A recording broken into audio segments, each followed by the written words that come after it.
에스더 2장 1절에서 18절입니다. 키워드는 새로운 왕후, 새로운 분위기, 하나님의 숨겨진 시간, 하나님과 함께하는 영광입니다.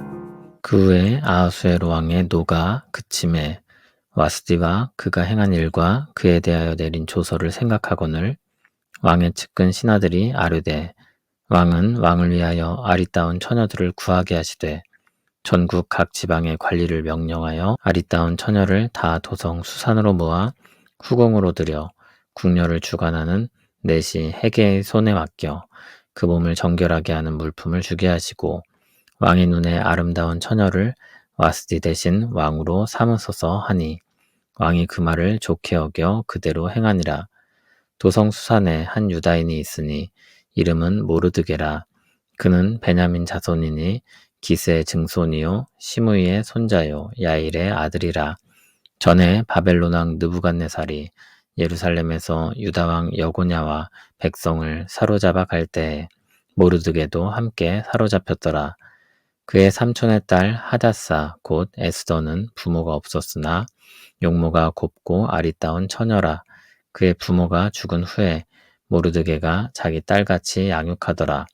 왕의 조서와 명령이 반포되매 처녀들이 도성 수산에 많이 모여 헤게의 수하에 나아갈 때 에스더도 왕궁으로 이끌려 가서 궁녀를 주관하는 헤게의 수하에 속하니 헤게가 이 처녀를 좋게 보고 은혜를 베풀어 몸을 정결하게 할 물품과 일용품을 곧 주며 또 왕궁에서 을에 주는 7 궁녀를 주고 에스더와 그 궁녀들을 후궁 아름다운 처소로 옮기더라.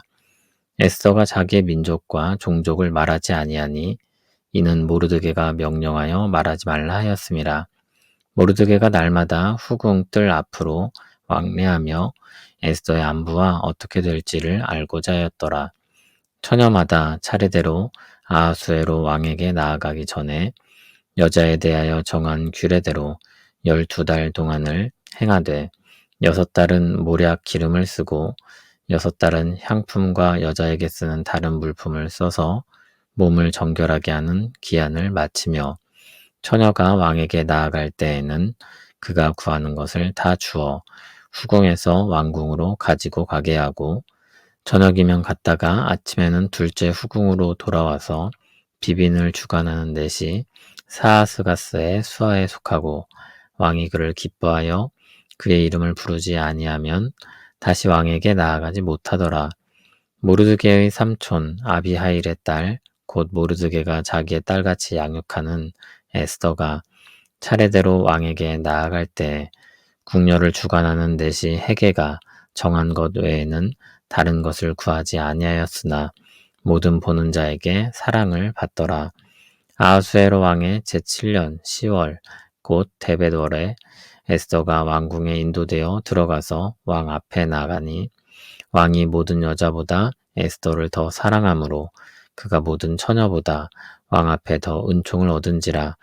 왕이 그의 머리에 관을 씌우고 와스디를 대신하여 왕후로 삼은 후에 왕이 크게 잔치를 베푸니 이는 에스더를 위한 잔치라.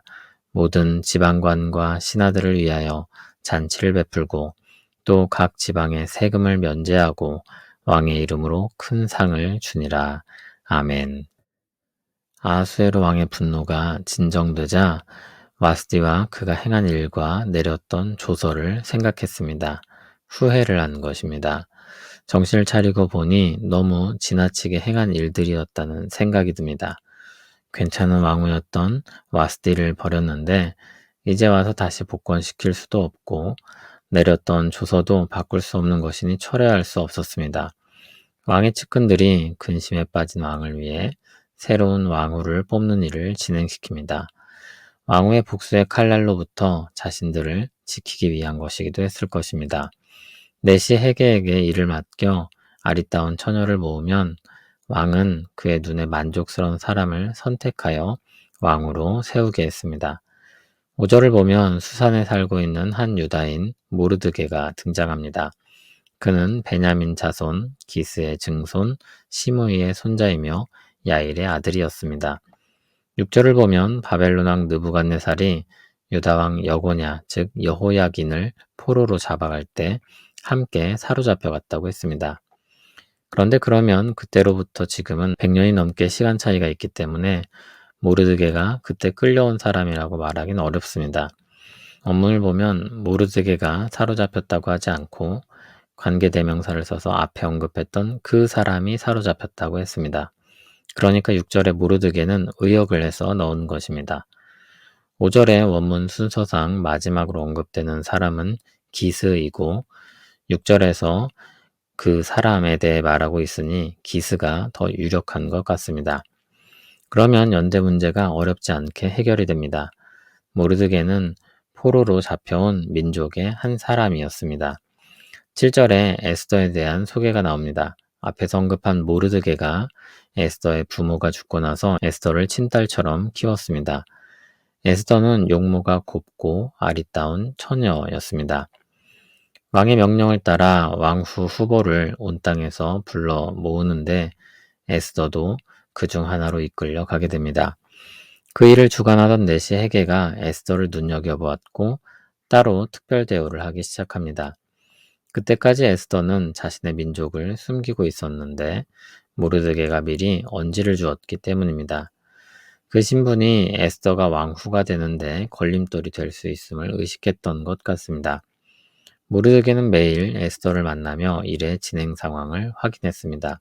보통은 연락책을 두고 서로 소통했을 것이라고 봅니다. 자기 딸처럼 양육했던 에스더를 아끼는 마음으로 그렇게 했을 것입니다. 왕후 후보들은 1년 동안 관리를 받으며 왕 앞에 설 준비를 했습니다. 그 기간이 다 지나갑니다. 후보들이 왕 앞에서 선택을 받기 위해 설 시간이 된 것입니다.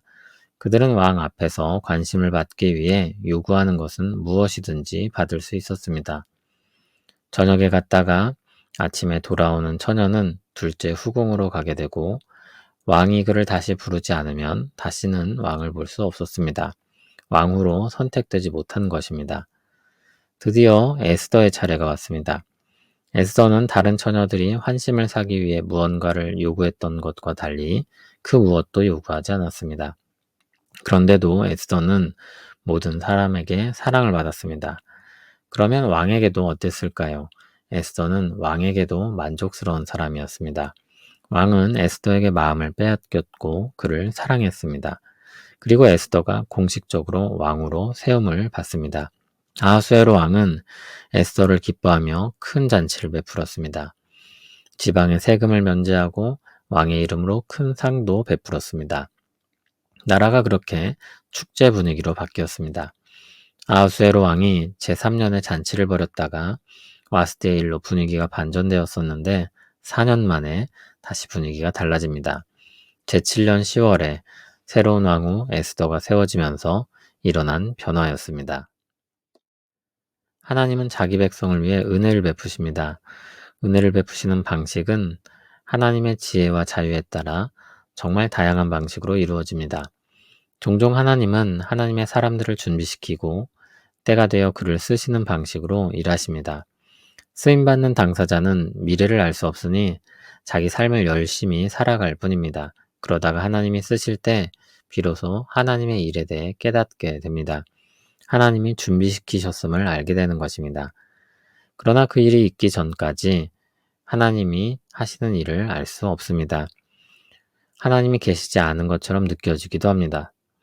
특별히 눈에 띄게 일하시는 일이 없고 그것을 발견하지 못할 수도 있습니다. 그러나 하나님은 쉬지 않고 자기 백성을 돌보십니다. 그러한 하나님에 대해 노래한 시편이 121편입니다. 한번 들려드리겠습니다. 내가 산을 향하여 눈을 들리라. 나의 도움이 어디서 올까? 나의 도움은 천지를 지으신 여호와에게서로다. 여호와께서 너를 실족하지 아니하게 하시며 너를 지키시는 이가 졸지 아니하시리로다. 이스라엘을 지키시는 이는 졸지도 아니하시고 주무시지도 아니하시리로다. 여호와는 너를 지키시는 이시라. 여호와께서 내 오른쪽에서 내 그늘이 되시나니 낮에 해가 너를 상하게 하지 아니하며 밤의 달도 너를 해치지 아니하리로다. 여호와께서 너를 지켜 모든 환난을 면하게 하시며 또 내 영혼을 지키시리로다. 여호와께서 너의 출입을 지금부터 영원까지 지키시리로다. 아멘. 하나님은 자기 백성을 위해 쉬지 않고 일하십니다. 하나님의 때가 차서 그 일이 이루어지면 우리는 그때 압니다. 주님이 오시기 전까지 하나님의 역사는 멈춘 듯 했습니다.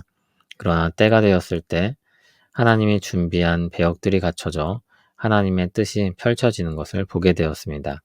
그 역사의 무대에 올라간 모두가 하나님의 통치 아래 하나님의 일을 이루는 방식으로 움직였습니다. 그리고 우리에게 놀라운 구원의 은혜가 선물로 주어졌습니다. 내가 보지 못한다고 하나님이 쉬고 계시다고 생각하면 안 됩니다. 내가 알지 못한다고 하나님의 일을 이러쿵저러쿵 말할 수 없습니다. 우리는 하나님이 아니라 하나님의 통치 아래 사는 사람들입니다. 우리가 불만을 표할 때 우리는 하나님의 자리에 올라서려고 하는 것입니다. 하나님의 역사를 못 믿겠거나 그 방식을 받아들이지 않고 내 판단으로 하나님을 판단하기 때문입니다. 우리는 사람입니다. 우리에게 주어진 역할은 하나님처럼 판단하는 것이 아닙니다. 하나님의 뜻을 말씀에서 배우고 우리 삶 가운데 찾으며 그리고 겸손히 자기 십자가를 지고 살아가는 것입니다. 하나님의 섭리는 언제나 순조롭게 진행 중입니다. 다만 우리에게 그 시간 중 숨겨진 것이 많을 뿐입니다. 우리는 지금 내가 누구인지 잘 모릅니다. 하나님이 어떻게 쓰실지 모르고 삽니다. 그러다가 인생을 돌아보며 하나님이 이렇게 쓰셨구나 회상할 것입니다. 우리를 통해 이루신 하나님의 일들을 발견할 것입니다. 부디 하나님의 은혜의 통치에 많이 참여하고 하나님과 함께 즐거워하는 영광을 많이 누리길 소원합니다. 하나님께서 가장 기뻐하시는 일은 사람들이 주 안에서 바로 서는 것입니다. 그 일을 위한 모든 수고는 참으로 가치 있습니다. 누군가를 위해 한 번 더 참아주는 일, 누군가를 위해 사랑으로 섬기는 수고, 누군가를 위해 하염없이 기다려주는 시간, 누군가를 위해 나를 희생하여 베푸는 친절, 그리고 아무것도 모르는 채 주 안에서 살기 위해 힘쓴 모든 시간, 주님의 손 아래에 있는 복되고 영광스러운 우리 인생입니다. 하나님, 지금은 아무 일도 일어나지 않는 것처럼 보여도 주의 섭리는 멈추지 않고 계속되고 있음을 믿습니다. 내 눈에 보이지 않아도 주의 손은 쉬지 않고 일하고 계십니다. 사람의 칭찬이나 눈에 띄는 결과가 아니라 하나님과 함께 걷는 길을 기뻐하게 하옵소서. 어떤 순간에도 주님이 나를 사용하실 수 있음을 믿고 오늘의 삶에 충실하게 하옵소서. 주의 숨겨진 시간 안에서 주의 영광에 참여하게 하옵소서. 예수님 이름으로 기도합니다. 아멘.